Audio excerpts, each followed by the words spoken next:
নমস্কার, শুভ সন্ধ্যা। আমি মীনাক্ষী, চোখ রাখছি এই মুহূর্তের খবরে। প্রত্যেক রাজ্য উন্নত হলে উন্নত হবে ভারত। এক্ষেত্রে টিম হিসেবে কাজ করতে হবে আমাদের। নীতি আয়োগের 10ম গভর্নিং কাউন্সিলের বৈঠকে এই কথা জানিয়েছেন মুখ্যমন্ত্রী ডাক্তার মানিক সাহা। দিল্লির ভারত মণ্ডপে আয়োজিত এই বৈঠকে উপস্থিত ছিলেন ত্রিপুরার মুখ্যমন্ত্রীও। নীতি আয়োগের বৈঠকে উন্নয়নের পক্ষে সওয়াল করলেন প্রধানমন্ত্রী নরেন্দ্র মোদী। উন্নয়নের গতি বাড়াতে হবে। কেন্দ্র ও সব রাজ্য একসঙ্গে টিম ইন্ডিয়ার মতো কাজ করলে কোনো লক্ষ্যই অসম্ভব নয় বলে জানালেন প্রধানমন্ত্রী নরেন্দ্র মোদী। প্রত্যেক ভারতীয় লক্ষ্য উন্নত ভারত। প্রত্যেক রাজ্য উন্নত হলে ভারত উন্নত হবে, এটাই 140 কোটি ভারতবাসীর আশা। নীতি আয়োগের 10ম গভর্নিং কাউন্সিলের বৈঠকে এমনটাই জানালেন প্রধানমন্ত্রী নরেন্দ্র মোদী। রাজ্য সরকারের উচিত তাদের রাজ্যের অন্তত একটা পর্যটন স্থল যাবতীয় সুযোগ সুবিধা সহ আন্তর্জাতিক মানের করা বলে এদিন জানিয়েছেন প্রধানমন্ত্রী। রাজ্যগুলিকে বিশ্বব্যাপী মানদণ্ডের সাথে সামঞ্জস্য রেখে এবং সমস্ত সুযোগ সুবিধা এবং পরিকাঠামো প্রদানের মাধ্যমে প্রতিটি রাজ্যের কমপক্ষে একটি পর্যটন কেন্দ্র গড়ে তোলা উচিত। একটি রাজ্য একটি বিশ্বব্যাপী গন্তব্য নীতি গ্রহণ করা উচিত বলে জানিয়েছেন প্রধানমন্ত্রী নরেন্দ্র মোদী। নীতি আয়োগের বৈঠকে সভাপতিত্ব করার সময় 2047 সালের মধ্যে বিকশিত ভারতের দৃষ্টিভঙ্গি বাস্তবায়নের জন্য রাজ্যগুলিকে উন্নয়ন প্রচেষ্টা ত্বরান্বিত করার আহ্বান জানান প্রধানমন্ত্রী নরেন্দ্র মোদী। ভবিষ্যতের জন্য প্রস্তুত এরকম শহর তৈরি করার জন্য মুখ্যমন্ত্রীদের উদ্দেশ্যে আহ্বান রাখেন প্রধানমন্ত্রী।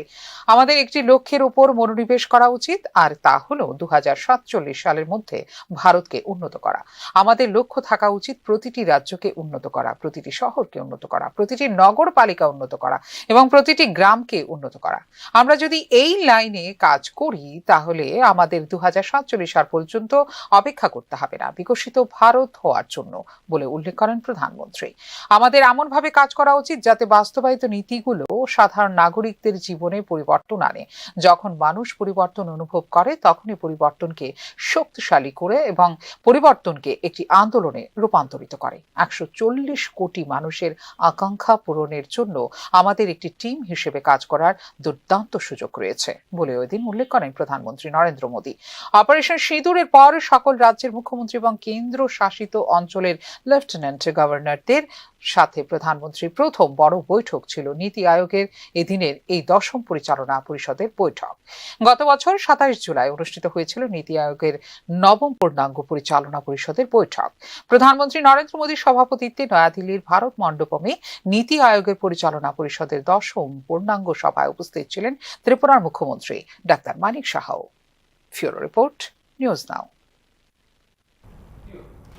সিপিআইএমের খোয়াই জেলা কমিটির সদস্য তথা খোয়াই মহকুমা সম্পাদক মণ্ডলীর সদস্য গৌরী পালের স্মরণসভা অনুষ্ঠিত হয় শনিবার। স্মরণসভায় উপস্থিত ছিলেন রাজ্যের প্রাক্তন মুখ্যমন্ত্রী মানিক সরকার। দীর্ঘদিন নিষ্ঠার সঙ্গে পার্টির কাজ করে গেছেন গৌরী পাল। প্রতিবন্ধকতার মাঝেও একজন লড়াকু নেত্রীর ভূমিকা পালন করেছেন দলের এই অগ্রণী সৈনিক বলে উল্লেখ করেন প্রাক্তন মুখ্যমন্ত্রী মানিক সরকার। সাধারণ মানুষের সঙ্গে সম্পর্ক বজায় রেখে দলের আদর্শ প্রতিষ্ঠা করার ক্ষেত্রে প্রয়াত নারী নেত্রীর এই ভূমিকা আগামী দিনেও পথ দেখাবে বলে উল্লেখ করেন মানিক সরকার।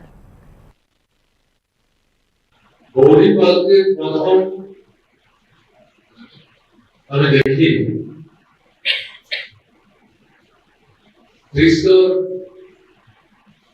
পঞ্চায়েতের যে পুনরায় তাতে যে জেলা পরিষদ গঠন হচ্ছিল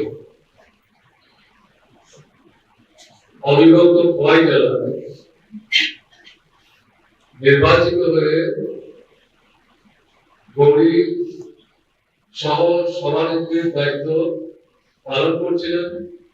এরকম একটি প্রশাসনিক সভায় আগরতলায় আমাদের পুরাতন যে সচিবালয় যেখানে বসে মন্ত্রীরা কাজ করতাম আমরা, সেই সভায় প্রথম তাকে আমি দেখি।